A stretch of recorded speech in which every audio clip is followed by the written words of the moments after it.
Hey everyone, welcome back to In the Alley. My name is Cody. Glad you guys are back for another video. Standalone Sunday game from Week 9.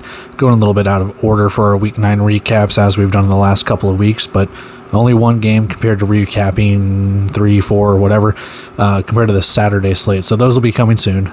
But Sunday for this, Massachusetts, Northern Arizona. Let's go. Prescott Valley is the location for this one. We started off with the away side scoring first. Dominic Roberto with a handoff up the middle and in for the touchdown. Facing the 3rd and 6 just past midfield, Ramon Atkins is going to take the snap. He's going to find Deshaun Stoudemire 21 yards behind the coverage, tie game.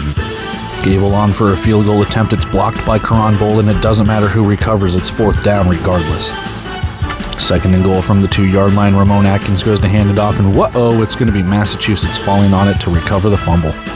Final play of the first half. It's going to be a 27-yard field goal for Josh Gable, redemption for that missed kick. 10-7 still our score here, but not for long. Ramon Atkins pump fakes, looks over the middle. Arlen Bruce, 14-10. Gutsy call here, 4th and 10 on their side of the field. Ramon Atkins drops back, fires it. It's going to be caught by Deshaun Stoudemire, 24-yard touchdown pass. Defense is getting involved here. Pirates trying to make this back to a one-possession game, and Kieran Page is going to pick it off for the Wranglers as he goes down. On the flip side, though, it's going to be that Pirates defense getting after Ramon Atkins, Marquise Waters and company, bringing him down for a sack. Start of the 4th quarter here, and it's going to be Ramon Atkins again facing pressure and going down for another sack. Atkins will get the last laugh, 2 sacks, no big deal. Rolling out to the left side, blockers. He gets in from 7 yards. 10 minutes to play, just needing something here. Kenji Bahar is going to face pressure. He's just going to loft this up, and Edward McClendon comes down with it for the Wranglers. He's going to take this all the way back and have a nice, good field position for his team. And it is on. Ramon Atkins is going to send his men in motion. RPO keeper off to the left side. He's got blockers again and goes in for another score, 33-10. 5.5 to play, 1st and goal at the 2-yard line. Kenji Bahar is going to keep it. He's going to try and get across the goal line. He fumbles, but it is picked up by Thomas Owens. It counts all the same. And less than a minute to go, the Pirates will tack on one more. Dominic Roberto up the middle, 33-24. Wranglers win. All right, so we've seen the highlights and maybe a little bit of some lowlights. Let's take a look at the stats as they pop up over my face and just kind of talk about how this game went along. So for us, we have a 33-24 victory, and the score looks close, only 9 points. It was not. In fact, it was 26 unanswered points in the second half for Northern Arizona until Massachusetts scored the final 14 points to make it look a little bit more of a less dominant performance for the Wranglers, albeit not a lot of scoring in the first half for both sides. Your game leaders for both teams: Kenji Bahar for the Pirates, 12 of 23 for 110 yards, no touchdowns, 2 picks.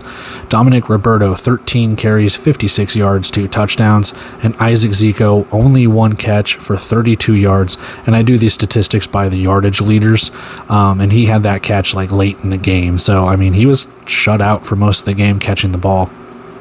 Ramon Atkins leads in rushing and passing for Northern Arizona, 12 of 25. Just settle down, Cody. Read the numbers. 129 yards, 3 touchdowns, no picks. Atkins leads in rushing, 8 carries, 31 yards, 2 rushing touchdowns, so 5 total touchdowns for Atkins on the night.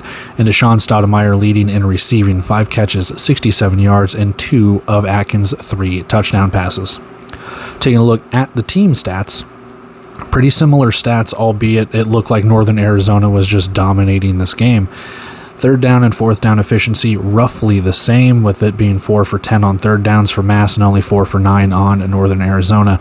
There were some penalties that bailed some teams out. There were some, turnover on downs. There's a blocked field goal in there, and it's just like, what can you do? Offenses didn't really do much in the first half, and you can kind of see it as it's kind of reflected here a little bit. 11 yards the difference for total yardage, 19 yards the difference in passing, and only 6 yards the difference in rushing for both sides.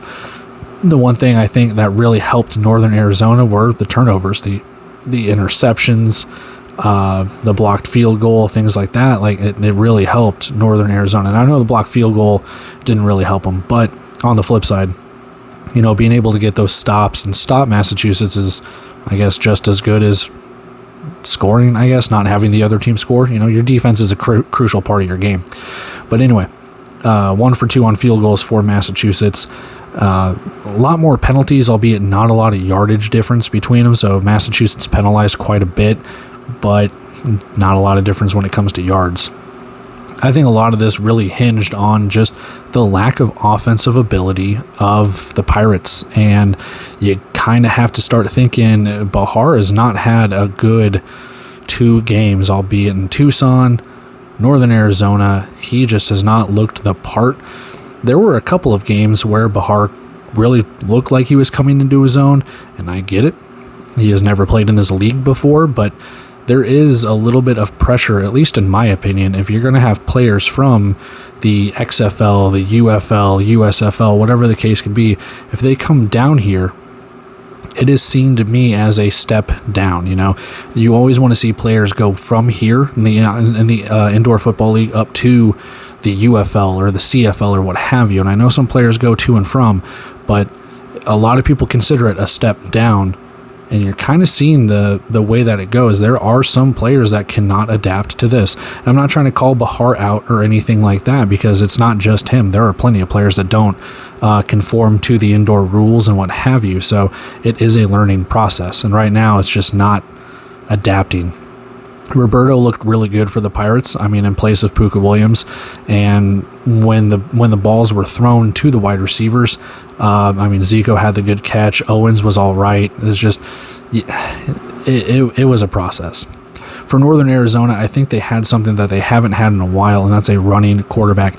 Caleb Lowe was able to run a little bit, but having Ramon Atkins, and I will say this too, Ramon Atkins is a veteran in this game, and I know veteran means a different thing for other people, but Atkins has been through, Duke City, Tucson, I think he's been in other leagues as well, so it's like he knows what he's doing. His passes look crisp, his running, his decision making, it looked really, really good. Stoudemire stood out. He is starting to become that wide receiver 1, and it was really nice to see how they were able to get that offense incorporated. The defense looked really good and made Massachusetts look disjointed, so kudos to Northern Arizona on their first victory.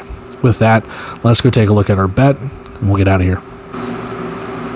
Nope. No, we didn't win this bet, -2.5, and Massachusetts just didn't score points until the end. And that is it for our standalone Sunday game from Week 9 between Massachusetts and Northern Arizona. So, with that, we still have just a couple more recaps of Week 9, the recaps of Week 10, and we will hopefully be all caught up before, I didn't anticipate a very short week for Week 11, but we got some games coming up quicker than you'd think. So I'm going to try and churn these out as quickly as I can here. Thought I'd get caught up because I figured it'd be like Friday, Saturday slate or something. But no, we got games on Thursday, Friday, Saturday, all that. So with that, I'm going to take off here because the work never stops. So with that, if you feel inclined, like, comment, share, subscribe, all that fun stuff. If you don't want to, whatever.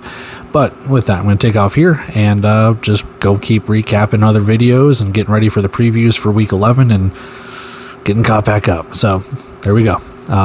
Until then, I guess I will see you guys in the next video. So see ya.